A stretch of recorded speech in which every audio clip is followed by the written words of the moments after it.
Greetings, fellow humans, and welcome to another Tea with JD with my thermal changing mug with Super Mario. This is pretty cool. I have to try to show it to you guys one day. But for now, I shall just enjoy my Choi Ribus. Chai Roibus. Wow, what happened there? Tea. So, does smell nice. Let's get to it. This video is actually me talking about my 5 fears as an indie writer. Pretty much any writer, indie or otherwise, has to have fears, I think.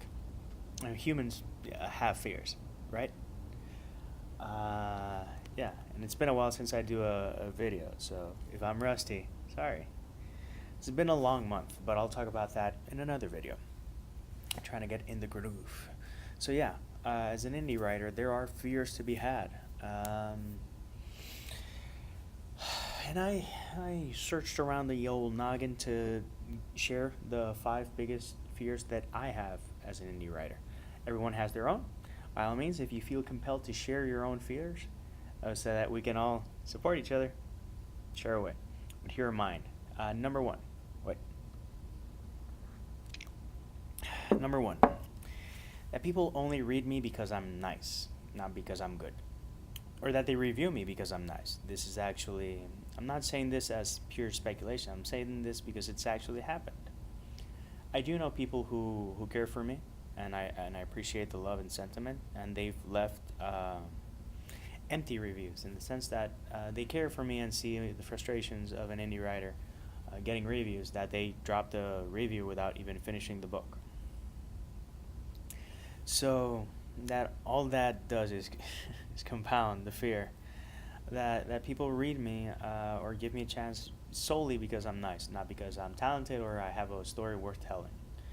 I do know that my stories have worth and that my work does have worth, but this is one of the fears. Self-doubt is a bitch or an asshole. Self-doubt is an asshole. We always say something's a bitch. No, self-doubt is an asshole.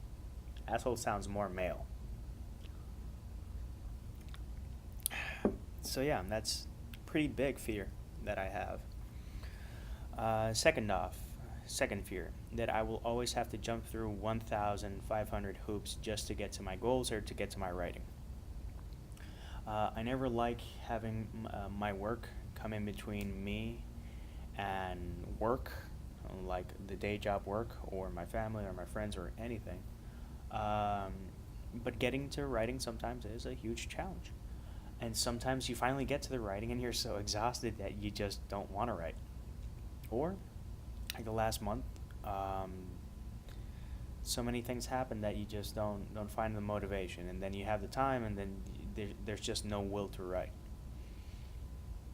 I know the last month with Hurricane Maria, it's not been the most normal thing, but it is, it's a live situation, and it's impacted me to the point where writing has not been there, and I will be talking about that even more. Third fear, that people don't take me seriously because I'm Hispanic and I write in English, and because I'm an indie author. In other words, what goes out, it goes through this filter, this soul filter.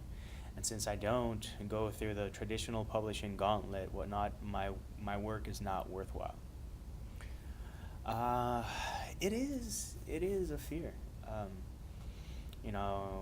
4 years in it, and few reviews, and a lot of stellar reviews, and a lot of people do enjoy it and say, wow, your work compares to this, but just because I'm Puerto Rican, that's a card against me in the eyes of several people, and then because I'm an indie author, that's another card, for whatever reasons there may be, justifiable or not. But it is what it is, and it is a fear that I do have. Fourth fear, that it'll never get easier.